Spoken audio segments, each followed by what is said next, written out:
तो जैसे अभी हमने बात करी शिवम के साथ टैटू के बारे में, तो देखिए आप टैटू अगर बनवाने जा रहे हैं तो एक्सपर्ट से ही बनवाएं और इधर उधर ज़्यादा ना भटकें। और अगर आपको कोई बीमारी है स्किन से रिलेटेड, शुगर है, तो आप इग्नोर ही करें, आप टैटू बिल्कुल मत बनवाएं। अब अपन थोड़ा आगे बढ़ते हैं। बहुत सारी हमने नॉलेज गेन कर ली टैटू के बारे में, टैटू आर्टिस्ट के बारे में और इंडस्ट्री के बारे में। अब अपन थोड़ा फैमिली की तरफ आते हैं। भाई जॉब कर रहे थे, ठीक है, कोविड आया और एक इंसिडेंट होता है मम्मी के साथ, उसके बाद जॉब भी छोड़ दी थी।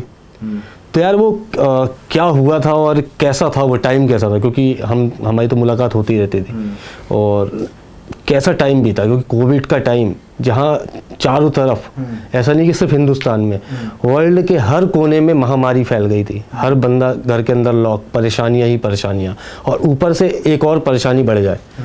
तो कैसा टाइम था वो यार? वो टाइम तो वैसे याद करो तो बहुत बुरा तो लगता है। लाइक वो बहुत ही ड्रास्टिक चेंज था लाइफ में।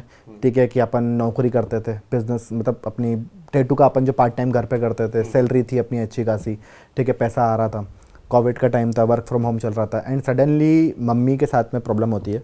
ठीक है, उसमें क्या होता है कि मम्मी के दिमाग की जो नस होती है वो फट जाती है किसी कारणवश। ठीक है, और मम्मी का एक धड़ जो है वो पैरालाइज्ड होने लग जाता है।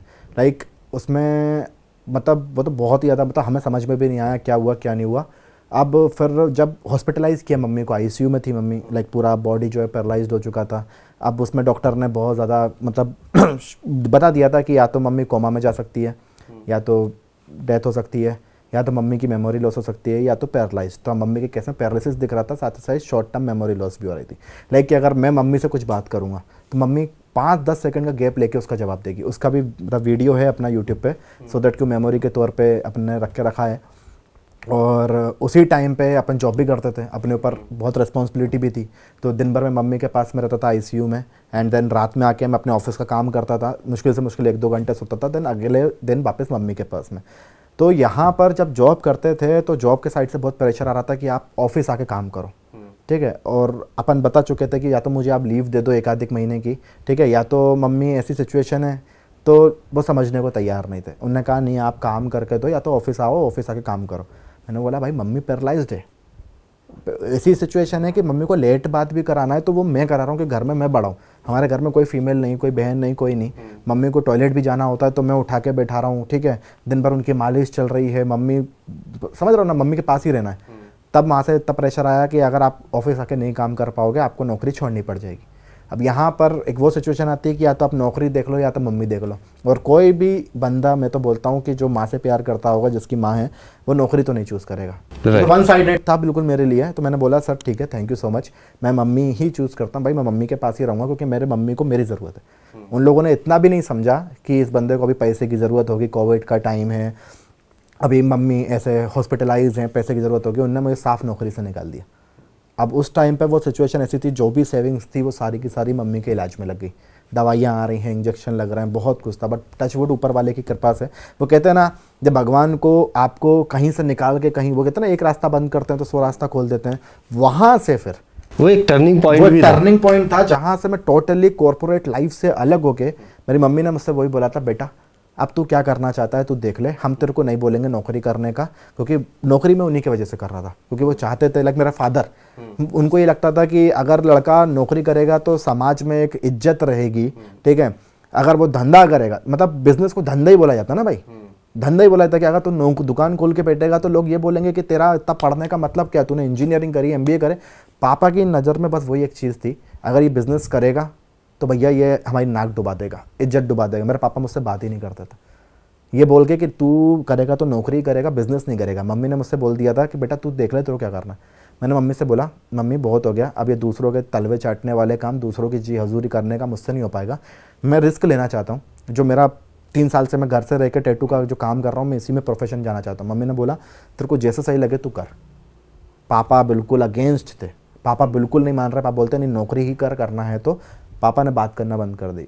मैंने बिज़नेस चालू किया।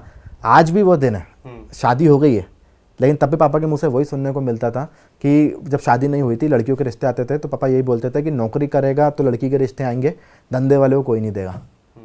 ठीक है, फिर जो कहता है ना, ऊपर वाला जब बैठा है ना देने के लिए, तो सब कुछ फिर जब बिजनेस चला तो आज पापा भी फिर मानते हैं कि नहीं भैया दूसरे की गुलामी से, तो जब नाम चलता है ना मार्केट में बैठा है आपका बेटा टैटू आर्टिस्ट है, यूट्यूबर है, ये है, तो पापा खुद बोलते हैं कि हाँ।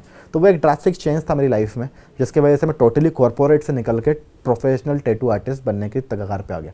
वो अलग बात है कि मम्मी की बहुत ज़्यादा बेकार हालत देखी, बट ऊपर वाले की दुआ से आज मम्मी भी बढ़िया है, सब कुछ बढ़िया है, सब कुछ सेट है। तो अभी सब बढ़िया आंटी? सब बढ़िया, सब बढ़िया।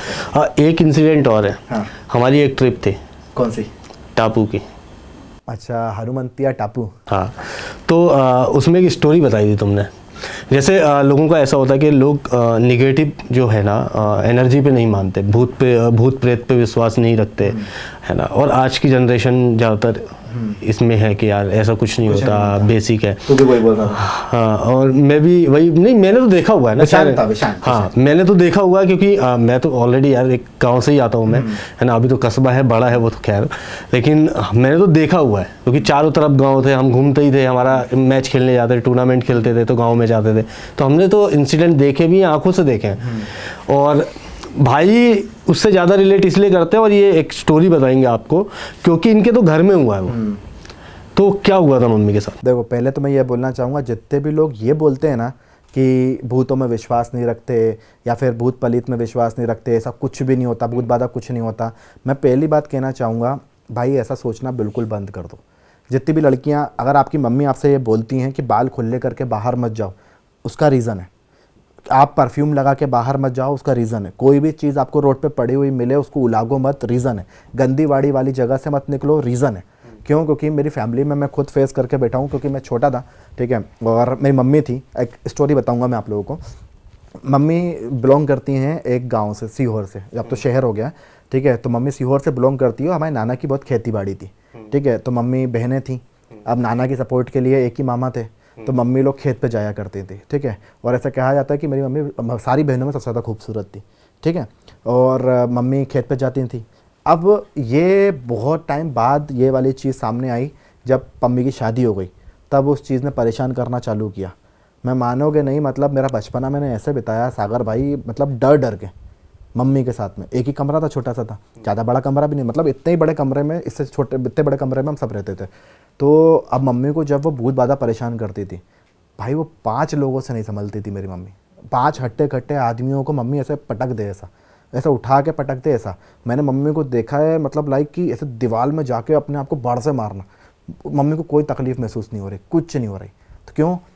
स्टोरी ये थी कि मम्मी खेत पे जाती थी, तो खेत पे एक पेड़ था, ठीक है। मम्मी उस पेड़ के नीचे बैठती थी, ठीक है। वही बात थी, बाल खुले, और मम्मी जैसे मैंने बताया बहुत खूबसूरत थी मेरी। तो वो जो बुरी आत्मा थी वो मेरे मम्मी के शरीर में इंटर कर गई, ठीक है। अब ये चीज़ें तुम्हारे शरीर में घुस तो जाती हैं, बट ये बाहर नहीं आ सकती, तो ये तुमको परेशान करती हैं। कैसे भी करके तुम मर जाओ, तुम मर जाओगे तो उनको भी मुक्ति मिल जाएगी, क्योंकि घुस तो गए लेकिन नहीं। तो ये बहुत परेशान करते हैं। ऐसे मम्मी को भी मेरे बहुत परेशान किया, बहुत ज़्यादा परेशान किया, जिसकी कोई हद नहीं, ठीक है। और अब वो क्योंकि उस पेड़ से आया था, ठीक है, तो वो मम्मी की खूबसूरती देख के घुस तो गया, अब वो परेशान हो गया। मम्मी की शादी हुई तो उसने परेशान करना चालू कर दिया।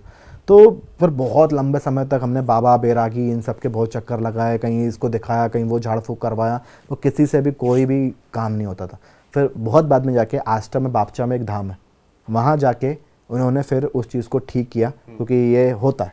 लोग बाग नहीं बिलीव करते हैं, लेकिन मैं बोलूँगा आपके सामने वो चीज़ होगी, आपके रोंगटे खड़े हो जाएंगे। जब आपके किसी फैमिली मेम्बर को कोई ऐसी बैड स्पिरिचुअल चीज़ पकड़ लेगी ना, तो वो आप बहुत, मैं सोचता हूँ मेरे पापा ने कैसे संभाला है मम्मी को, नहीं तो आप नहीं संभाल सकते भाई। और बहुत आप सोचो ना, आप किसी से बहुत प्यार करो, आपकी वाइफ है या कोई है, और उसके साथ में ऐसा कुछ हो जाए, कैसा लगेगा आपको? तो बहुत वो वाला फेज़ भी हम लोगों ने देखा है। बहुत मतलब बहुत छोटा था, लाइक अराउंड बहुत ज़्यादा ही छोटा रहा हूँगा मैं तो, जब मैंने ये सब चीज़ें देखी हैं। तो जितने भी लोग ये बोलते हैं कि ये सब चीज़ें नहीं होती, मत बोलो भाई। और लोग बोलते हैं ना, अगर भूत पलित है तो मेरे को लग के दिखाए, मेरे को लग के दिखाए। एक बार लग जाएगा ना भाई, पूरी ज़िंदगी बर्बाद कर देगा। कहीं के नहीं रहोगे, ना घर के ना घाट के।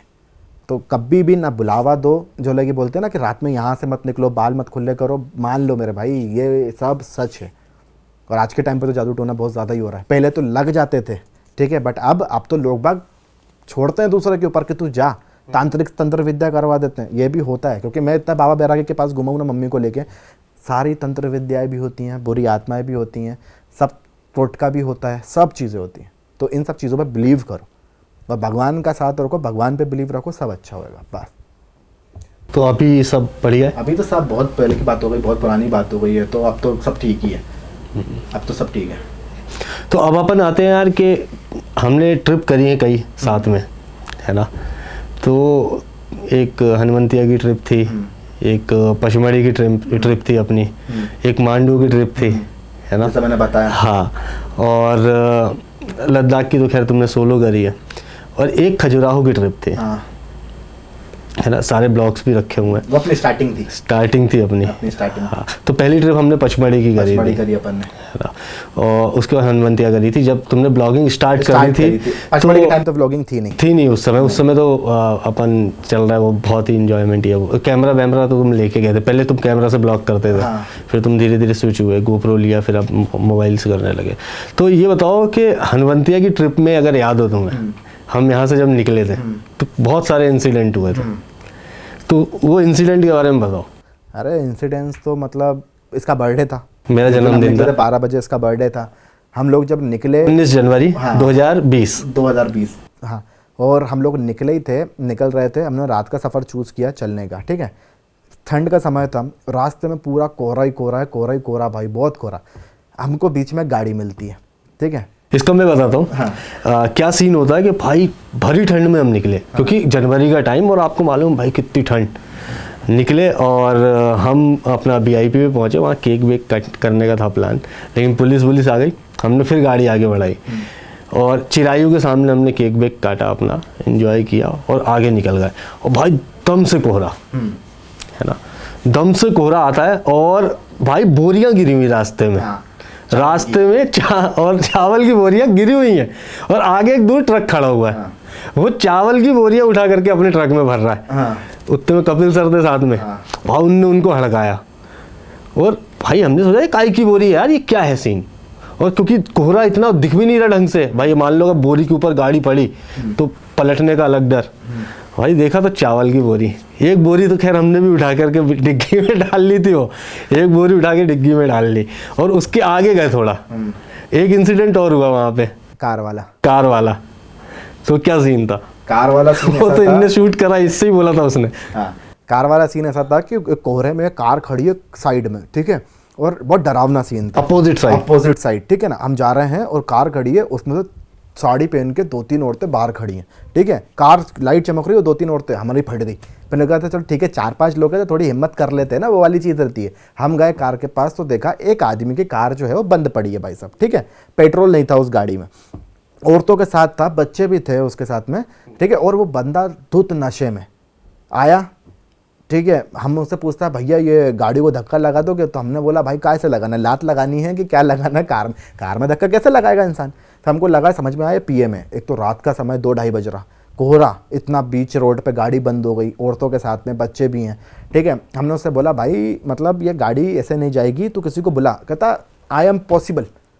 मैं तो बोलना चाह रहा था इम्पॉसिबल, लेकिन बोलता आई एम पॉसिबल। हमने फिर उसको समझाया, ठीक है, कि भाई तू अब बहुत देर तक वहाँ खड़े नहीं रह सकते थे क्योंकि लेडीज़ थी, ठीक है ना। और उल्टा अपन भी सारे लोंडे लपाटे थे, अपने ऊपर इल्ज़ाम आ सकता था। हमने बेटर समझा, मदद तो ठीक है एक अलग जगह, लेकिन ये PM है और औरतें भी हमको सही नहीं लग रही हैं। हम फिर वहाँ से निकल लिए थे भाई। और अगर आप लोग भी आज के टाइम पे जाते हो, ज़्यादा हरीशचंद्र की औलाद बनने की बिल्कुल ज़रूरत नहीं है, ठीक है। पहले अपने बारे में सोचो, तभी दूसरों के बारे में सोचना, वरना भाई कहीं के नहीं रहोगे, सीधी बात। वो बंदा ये कह रहा था एक काम करो, गाड़ी स्टार्ट करके तुम गाड़ी से धक्का मार दो चलाते हुए। तो भाई ये तो हो गई ट्रिप की बात अपनी। अब अपन आते हैं भाई, इनके यहाँ जब ये टैटू बनाता था शुरू में तो अपने घर से बनाता था, और मैंने भी जो टैटू बनवाया तो इसके घर पे ही, अब तो शॉप हो गई। तो वो थोड़ा मज़ेदार किस्सा है कि जहाँ पे ये रहता था वो अलग ही लेवल का सीन है वहाँ पे। तो उसका बताओ भाई क्या सीन है वहाँ का यार। ऐशबाग की बात कर रहा हूँ मैं। ऊपर इनका घर था और नीचे जो था, क्या है कि ऐसा कहते हैं ना, दवा और दारू, हाँ ठीक है। तो मैं जहाँ रहता था ना ऐशबाग में, वो मेरे घर के नीचे दवा और दारू दोनों मिलती थी एक साथ। बगल में मेडिकल है तो उसके बगल में वाइन शॉप, वो भी देसी कलहरी, ठीक है। अंग्रेजी भी नहीं, देसी ठेका। ठीक है, घर के नीचे। अब पता है कोई टैटू बनवाने आता था, भैया कहाँ आना है, तो मैं उनसे बोलता था किसी से पूछो देसी गैलरी कहाँ पर है, लैंडमार्क था। हाँ लैंडमार्क था वो देसी गैलरी, भैया ऐशबाग की देसी गैलरी कहाँ है, बस वहाँ के ऊपर जाना। कभी का एक इंसिडेंस तो ऐसा हुआ था, मेरी एक क्लाइंट आई थी, फीमेल थी, अच्छी थोड़ी सी दबंग टाइप की थी, भैया कहाँ आना है, मैंने बोला कि वो आप पूछ लो ऐशबाग में देसी गैलरी कहाँ है, वहाँ आ जाना। वो भाई साहब पता चले वो देसी गैलरी के अंदर ही घुस गई, और अंदर जाकर सब उनको घूर रहे। फिर बाहर आई, फिर देखा ऊपर की तरफ, फिर आके इंसिडेंट सुनाती कि अंदर गए तो कम से कम भाई 50-60 आदमी, सब उनको घूरने लग गए कि देसी गैलरी में औरतें आई तो करने के लिए क्या आई। तो वो एक लैंडमार्क था, बट साथ ही साथ वो बहुत ही वाहियात जगह भी थी भाई। मतलब सुबह की शुरुआत आप सोचते हो कि मस्त चहचहाती हुई चिड़ियाओं के साथ हो, अच्छी बातों के साथ हो, वहाँ सुबह की शुरुआत माँ बहन से होती थी। क्यों? एक तो देसी 60 रुपए में पौवा और 100 रुपए में तो बड़ी वाली मिल जाती है। सुबेरे 3-3:30 बजते थे, उनके हाथ ऐसे कांपते थे क्योंकि मजदूर रहते ज़्यादातर वहाँ पर। भाई वो 3:30 बजे गेट खटखटा के पागल कर देते थे कि दारू की। और घर में मेरी मम्मी का जो बेड था ना, उस बेड के जस्ट नीचे शटर थी, वो इतना बड़बड़ करते थे, इतना बड़बड़ कि आपका सोना मुश्किल हो जाता था। कभी कभार तो हम लड़ने पहुंच जाते थे कि साले हट जाए, लेकिन वो टस से मस नहीं होते भाई, उनको चाहिए मतलब चाहिए। सुबह से पियेंगे, एक तो देसी दारू पीने वालों के साथ में ये सीन है, वो पहले तो भाई भाई करेंगे, पैसा मिलाएंगे, तेरे पास से 20 रुपये, तेरे पास से 20 रुपये, तेरे पास से 20 रुपये, 60 का पौवा आया, तीनों भाइयों ने मिला, फिर वो तीनों भाई मिलके अब एक दूसरे की माँ बहन करेंगे, अरे तेरी माँ का, अरे तेरी बहन का, और फिर हो जाती है लड़ाई। अब यहाँ लड़ाई हो जाती है तो ये लड़ाई बहुत एडवांस लेवल के हद पे बढ़ जाती है, इवन मार काट पे। कॉमनली कभी भी कलारी वालों से हम भिड़ते नहीं थे। क्यों? क्योंकि किसी न किसी के पास में वो चाकू छुरी तो वो रखे रहते हैं, क्योंकि कोई ने चाकू रखा है, कोई वो बिल्कुल भी सोचते नहीं। अभी रिसेंटली का इंसिडेंस है, 1-1.5 महीने पुराना, जहाँ हम रहते थे वहाँ से इंसिडेंस आया। एक कलारी में गए, अब एक के पास में वो कांच काटने वाला होता है ना, कांच काटने वो रखा था। दोनों ने दोस्त थे, साथ में दारू पी रहे थे। दारू पीने के बाद में क्या हुआ, लड़ाई हो गई। वो जिसने कांच काटने वाले ने निकाला, सामने वाली गर्दन एक बार में ऑन द स्पॉट डेथ हो गई। और दूसरा, जिस जगह पे मैं रहता था वहाँ एक नीम का पेड़ था और एक इमली का पेड़ था। भाई वो जगह इतनी मनहूस जगह थी, पूरे एक्सीडेंट मैंने कम से कम वहाँ पे 15 साल बिताए या उससे ज़्यादा। घर के सामने एक्सीडेंट होना कंपलसरी, और घर के नीचे कलारी भी वहीं आई, तो ले दे के मार काट। मैंने तो खुद देखा, छत के ऊपर से हम लोग देखते थे, लड़ाई हुई, ये अलंगा लिया, मार दिया सर पे, माँ किया, खेल खत्म, ऑन द स्पॉट खत्म। कोई ने पीछे से आके चाकू मार दिया, किसी ने आके बेसबॉल का बैट।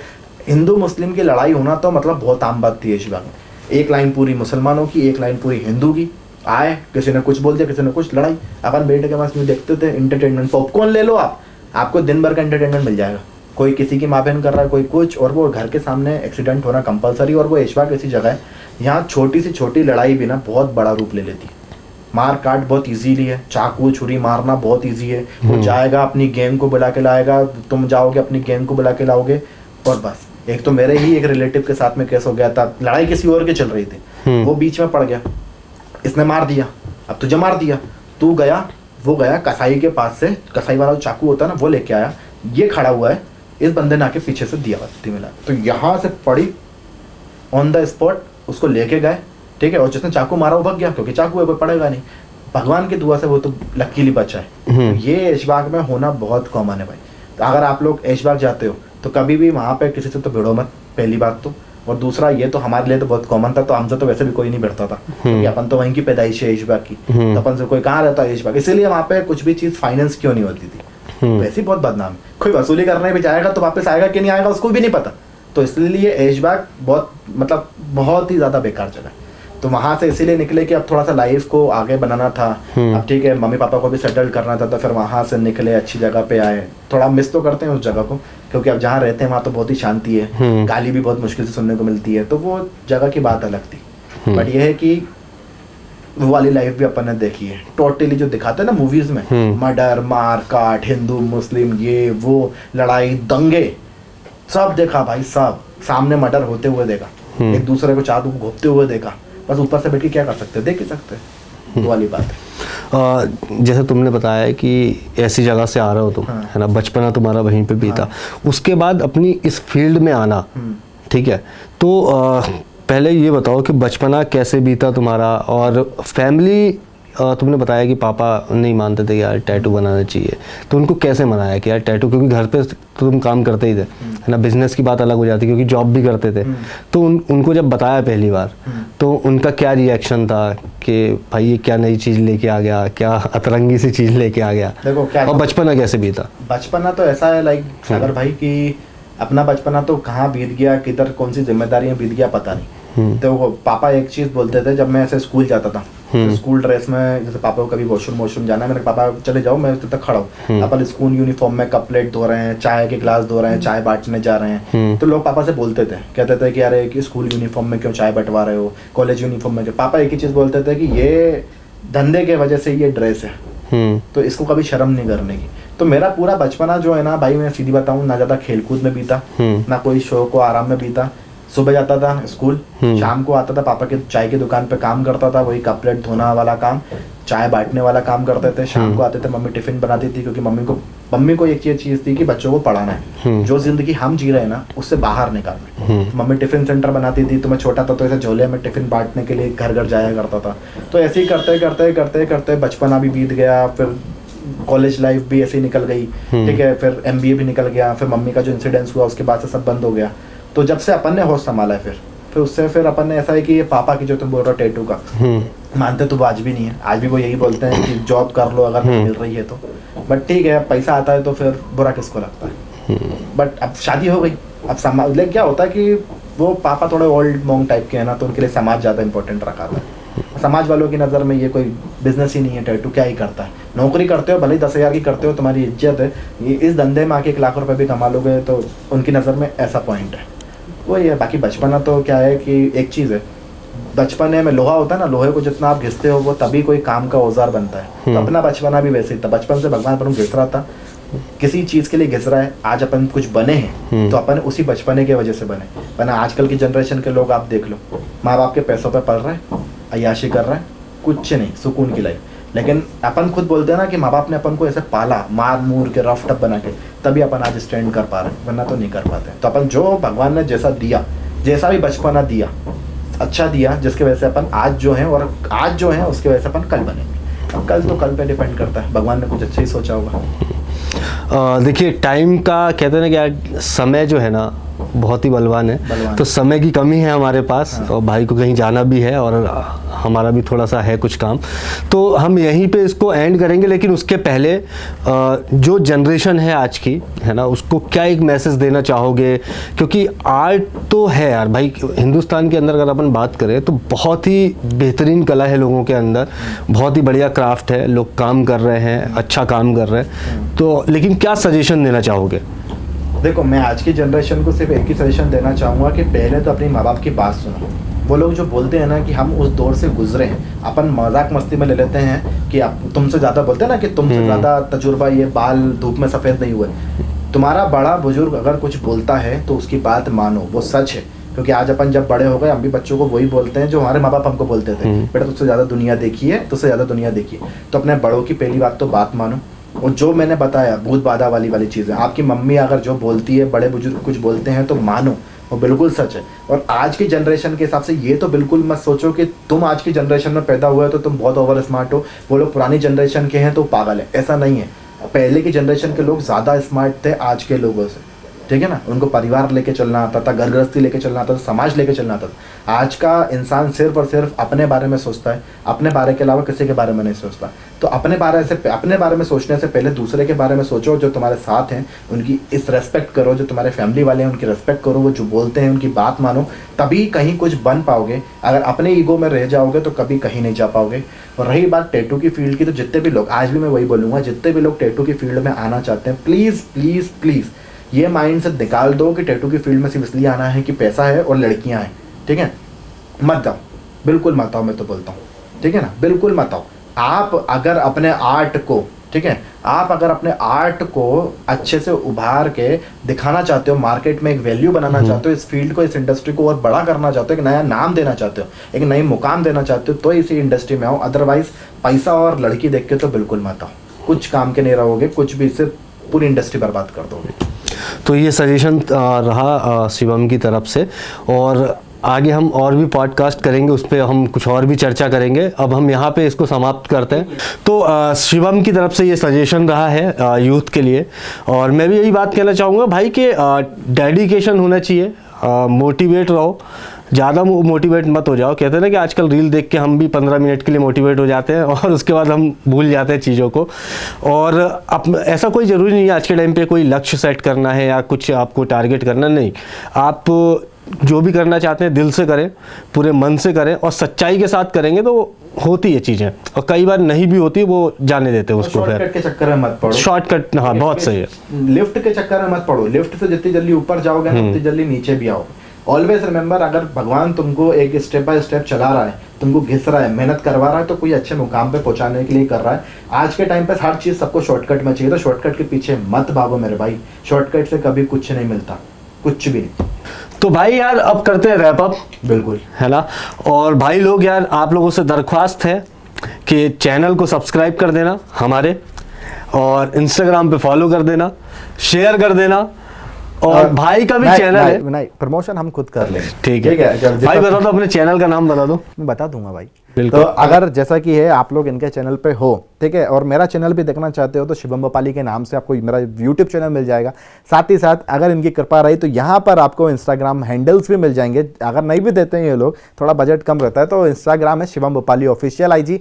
साथ ही साथ अगर टैटू बनवाने में इंटरेस्टेड हो तो बहुत सिंपल है, I am a tattoo artist. आपको ये सर्च करना है, आपको मेरी प्रोफाइल मिल जाएगी। बाकी शिवम भोपाली तो है ही। तो आप इनके साथ साथ, मतलब मेरे साथ साथ इनके भी चैनल को सब्सक्राइब कर लीजिएगा, फॉलो कर लीजिएगा। भाई बहुत अच्छा काम कर रहा है, और यूं ही काम बस करता रहे भाई, हम तो यही चाहते हैं। हाँ। भाई जैसे तुम एंडिंग देते हो ना यार, हाँ। वैसे तुम रैप अप कर दो, अब इसको कर दें? क्लोज कर दो। Tata bye bye see you बोलूंगा, तू भी करना कैसे? क्या tata bye bye see you? See you में बस यूं कर देना। ठीक है, तो चलो फिर रैप अप करते हैं मेरे स्टाइल में। तो चलो फिर मिलते हैं आपसे अंदर किसी व्लॉग में, कुछ नई बातों के साथ, कुछ नई कहानियों के साथ, कुछ नए किस्सों के साथ। तब तक के लिए tata bye bye, see you.